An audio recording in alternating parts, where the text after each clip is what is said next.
Hey YouTubers, welcome to the Cyber Overwatch channel. I am Pragmatic One. In this video, I will be exploring Nessus Essentials vulnerability scanning capabilities. Having used Nessus Professional and Tenable Security Center, Nessus Essentials provides the closest experience to scanning a network just like the pros, but for free. If you're new to vulnerability scanning, this video will guide you step by step through creating and running a vulnerability scan with Nessus Essentials. I will also cover briefly how to make sense of the vulnerability scan results. If you find this content informative and you are interested in cybersecurity, please like and subscribe to the Cyber Overwatch channel. Also, for more free content, please regularly check back on www.cybersec.com. I will provide a brief overview of vulnerability scanning. I'll provide the Nessus scanning requirements. I will also provide a step-by-step walkthrough on how to create, configure, and run a scan. And finally, I will briefly cover how to make sense of the scan results. Vulnerability scanning is a systematic process for identifying, analyzing, and reporting on security weaknesses and flaws in a system. These weaknesses are called vulnerabilities, and they can be exploited by threat actors to gain unauthorized access to a system or data. There are some factors to consider, including scan targets, scanning benefits, and general scan types when implementing vulnerability scanning. Vulnerability scanners work by comparing a target host security posture to a signature database of known vulnerabilities. The scanner identifies any vulnerability matches and documents them in the scan results. Regularly performing vulnerability scanning provides a process for establishing a strong security posture. It helps to identify and address security risks before they can be exploited. Scans are usually performed using automated tools that can discover a wide range of vulnerabilities across various components, such as networks. Vulnerability scanners can identify weaknesses in your network configuration that could be exploited by a threat actor. Hardware. Scanners can detect outdated firmware and hardware with known security issues. And software. Scanners are adept at finding vulnerabilities in operating systems, applications, and other software programs. Vulnerability scanning is a critical step in any organization's vulnerability management program. This program aims to proactively identify and address security risks before they can be exploited by threat actors. By scanning regularly, organizations take a proactive approach that allows organizations to identify vulnerabilities early on and patch them before they are exploited by threat actors. It allows for risk assessments that can help organizations understand the potential security risks posed by different vulnerabilities and prioritize which ones to fix first, and maintain compliance with a variety of regulations that require organizations to regularly scan their systems for vulnerabilities. There are two general types of vulnerability scans. External vulnerability scans are scans focused on identifying vulnerabilities that could be exploited by threat actors from the internet. They are usually unauthenticated scans. And internal vulnerability scans are scans focused on vulnerabilities within the internal network that could be exploited by threat actors who have already gained access to your systems. When it comes to hardware requirements for Nessus Essentials, I would just go with the minimum recommended Nessus professional hardware requirements as shown on the screen. This is due to the limitations placed upon it by Tenable. It will not need a lot of RAM or disk space as well as CPU cores, seeing how you can only scan a max 16 unique IPs. As far as software requirements are concerned, Nessus Essentials is installable on all the well-known OSs, and for browser support, it's best to go with Chrome, Firefox, or Edge. If you want to do authenticated scanning, you will need to configure credentials for the scan, meaning you will need to have an account on all your systems that Nessus can use to log in to the target host. With a general overview of vulnerability scanning out of the way, let's fire up Nessus Essentials and create a scan. From my web browser, I'll navigate to Nessus Essentials web UI. I'll log in with the credentials I created during the installation process. When I log in, I get brought to the Nessus dashboard. The Nessus dashboard might seem overwhelming at first if you've never used Nessus, but it's very user-friendly. Let's focus on creating a new scan. On the right-hand side, I can click on the New Scan button, or I can click the Create a New Scan link in the center of the dashboard.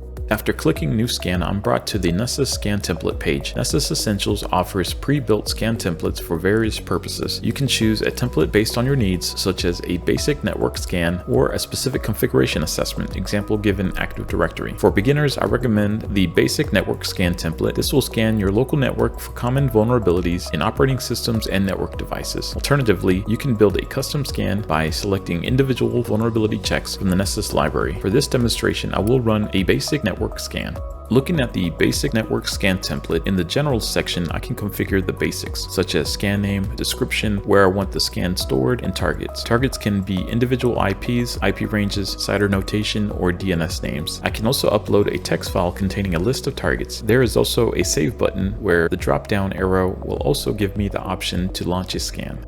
In the General section under Settings tab, I can start the process of configuring my scan. For this demonstration, I will just name the scan Test Scan. Normally, I would name the scan based on a few variables, such as if the scan is internal or external, environment/location, if it's weekly, monthly, or ad hoc, etc. In the description, I will normally note some information as to why a scan is being run, such as if there is a service ticket request or for a compliance purpose, etc. I'll also note some information about the host and business unit. In the target box, I'll enter the target host I will be scanning. Although scheduling your scan would be preferred if you need to set up a weekly cadence or scan after hours. For this demonstration, I will skip this for now. In the notification section, I can set up emails to be sent out when a scan completes with scan results either attached or a link directing you to the scan results. Moving to the discovery section, I can set the port scan to scan common ports, all ports, or I can customize what ports I want to scan. For this demonstration, I will choose common ports. Depending on the scan type selected, it will show you what will be set for General Settings, Port Scanner Settings, and Ping. If I select Custom, you can see that 4 panels appear: Host Discovery, Port Scanning, Service Discovery, and Identity. These panels allow me to granularly tailor my scan.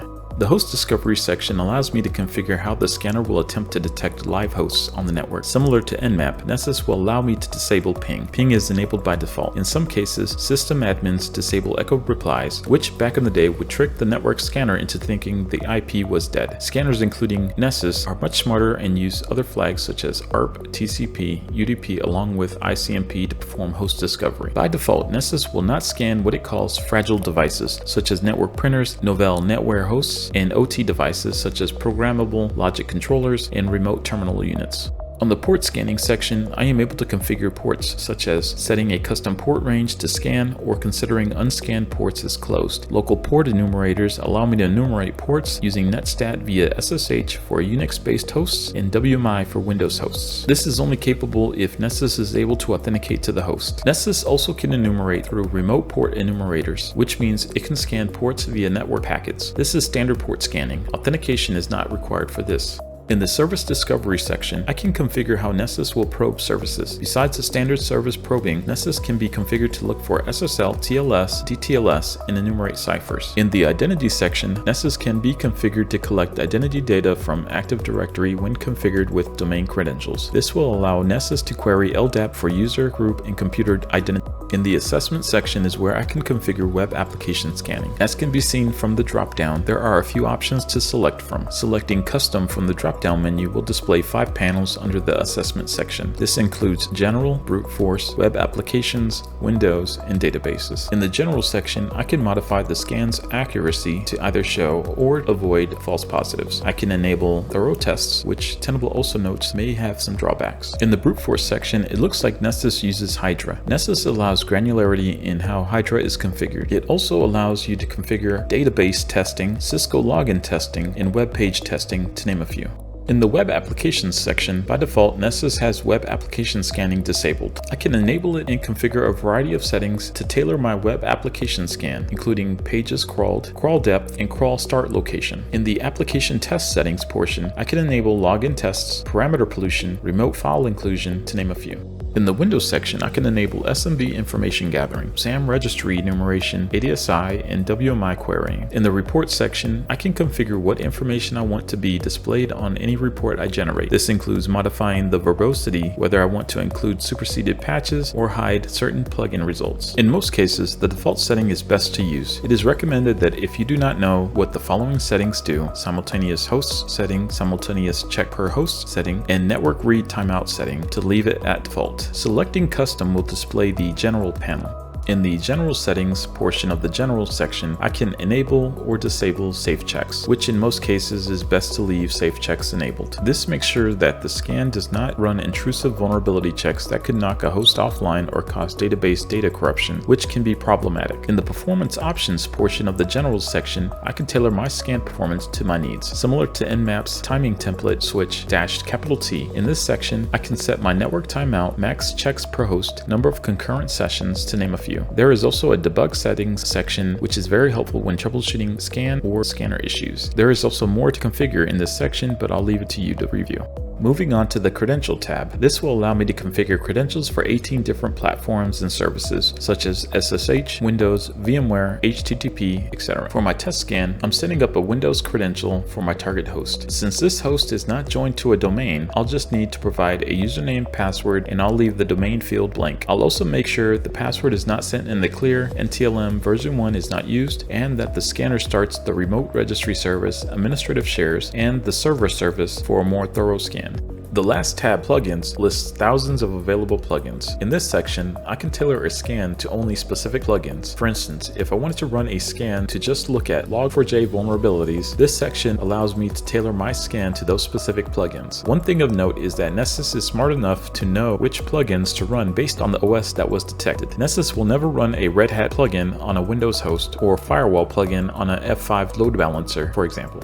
Now that I have defined my target and saved my scan, I can click the play icon on the right side of the My Scans page. After clicking the play icon, the Nessus scan will run. In general, during the scan, Nessus Essentials will attempt to connect to your target system and run various tests to identify potential vulnerabilities. To provide more detail on the Nessus Essentials scanning process, it can be broken down into two general phases: information discovery and information processing. Nessus will first ping any host in the target scope to verify whether the host is alive by sending ARP, TCP, ICMP, and UDP packets. Then the scanner will perform a port scan to find out what ports are open. During this phase, the scanner will also attempt to identify the OS of the target host. If credentials are configured in the scan, then the scanner will run both local and remote checks. If no credentials are supplied, only the remote checks will be run. If there is no response, the host is skipped and Nessus moves on to the next target. After all the necessary information has been gathered through the information discovery phase, the enabled plugins that are running will analyze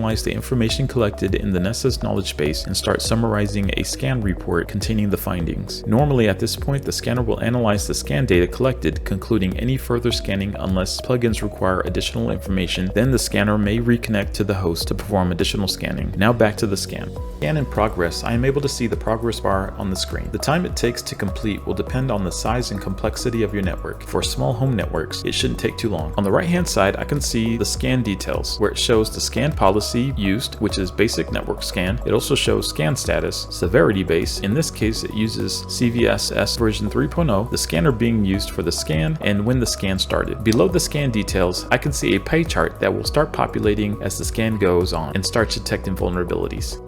It appears that the scan has completed. When a scan completes, you should see a notification alert located in the bell icon at the top right corner. With the scan complete, I want to review the results by clicking on the scan. In general, when it comes to reviewing vulnerability results and remediation, focusing on the severity will help you prioritize. In most vulnerability management platforms, vulnerabilities are categorized by severity: critical, high, medium, low. Most remediation strategies will have critical and high severity findings reviewed first. The scan page provides a lot of information. There is a Hosts tab, Vulnerability tab, Notes tab, and History tab. The scan status, located under Scan Details, shows the status of completed, letting me know that the scan is done. Looking at the host, there is a color bar showing the number of vulnerabilities that were detected in the scan. The pie chart has also been updated to show a variety of vulnerabilities. Now that the scan is done, I have several options I can do with the scan results. I can click Configure to modify the current scan template if I need to make modifications.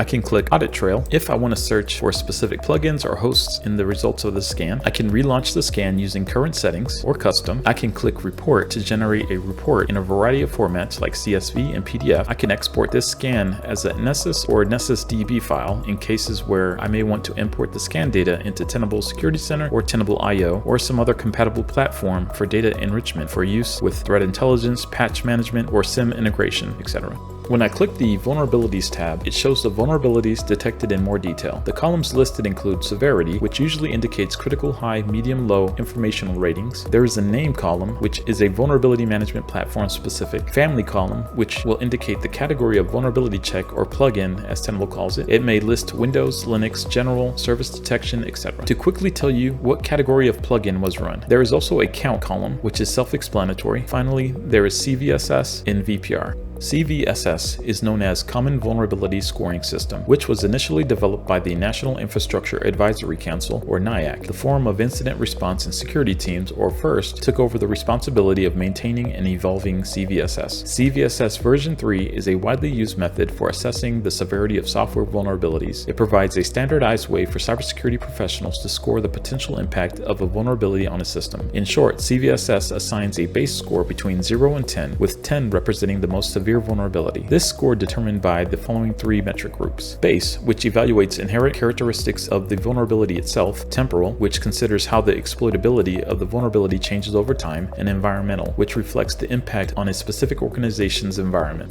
VPR stands for Vulnerability Priority Rating. It is a metric developed by Tenable to supplement CVSS scores. It delves deeper into the evolving threat landscape than the inherent characteristics of CVSS version 3 ratings, focusing more on exploitability to provide a more accurate risk assessment. VPR uses dynamic scoring, which is updated daily by Tenable to reflect the latest threat intelligence. This is in comparison to CVSS, which is a static score. Some of the key features of VPR include its emphasis on vulnerabilities with a heightened likelihood of exploitation, factors such as the age of the vulnerability, CVSS version 3 impact score if available, presence of publicly available exploit code, and recent exploit attempts observed in the wild are all taken into account. In contrast to CVSS, VPR offers a more nuanced and risk-centric approach to vulnerability management. By prioritizing vulnerabilities based on their real-world exploitability, it assists in determining which issues should be addressed first to mitigate potential risk effectively.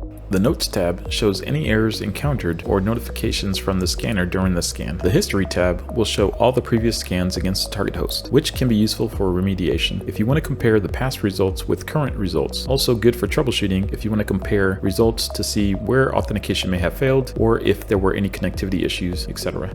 Going back to the Vulnerabilities tab, the different severities are visible like high, medium, low, and several that state mixed. Tenable will group vulnerabilities with similar characteristics like operating system, CPE, service, application, or protocol. This is done to condense the scan results, presenting related vulnerabilities together for a clearer view of your security posture. Clicking one of the mixed findings allows me to view the group of vulnerabilities that Nessus detected. One of the highest severities with a CVSS rating of 10 due to the OS being unsupported and end of life. Another finding is a critical severity with a CVSS rating of 9.8 due to the target host being affected by Bluekey vulnerability that is highly exploitable. Then there is an SMB share access vulnerability rated 7.5, noting that unprivileged access is possible on several shares. Finally, there is an informational finding that notes WMI was not available. Let's dig into one of the findings that Nessus detected. The detect vulnerability SSL certificate signed using weak hashing algorithm is flagged as a high severity. Although vulnerability findings can provide information overload with the amount of information shown at one time, it is always best, for the most part, to start from the top and move your way down. The description section will provide you a brief overview of the vulnerability. The solution section will provide the remediation steps for resolving the finding. In some cases, vulnerability management platforms may not always be the most descriptive in their remediation steps. When this happens, Google is your best friend because you will need to do some research to find the necessary steps to remediate the finding. In the See Also section, Nessus provides some links to other resources that may help in remediating the vulnerability or at least get some insight on it. The Output section can be the most useful portion of the finding. It will, in a lot of cases, tell you what the scanner saw for it to flag it as a vulnerability. This can help when it comes to remediation and finding where on the system it is vulnerable. In the case of this current finding, it is showing that Nessus, during banner grabbing, was able to detect that the target host is using a self-signed certificate because of the subject field in the certificate. The port section is also important as it tells you what open port is affected, which will also help localize the vulnerability on the host and remediate it. There is also plugin details, which will provide info on the plugin used for the detection. This is useful if you are troubleshooting a scan or have a case open with Tenable. Risk information section provides information that can be used for remediation prioritization or for compliance requests. Then there is vulnerability information,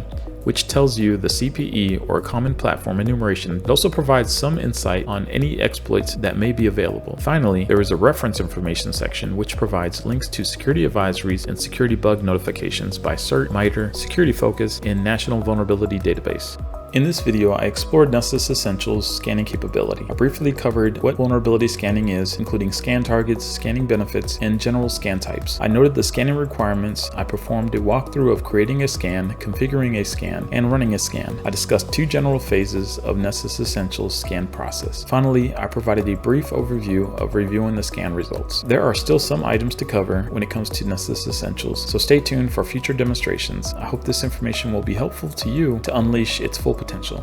Thank you for tuning in to this demonstration of Nessus Essentials Beginner's Guide to Vulnerability Scanning. Thank you for also checking out the Cyber Overwatch channel. If you find this content informative and you are interested in cybersecurity, please like and subscribe to the Cyber Overwatch channel. If you have any questions, please feel free to leave a question in the comments, or you can send me a message from the CyberSec website listed in the description. Until next time, keep learning. The only way to improve is to keep learning. Pragmatic One, signing off.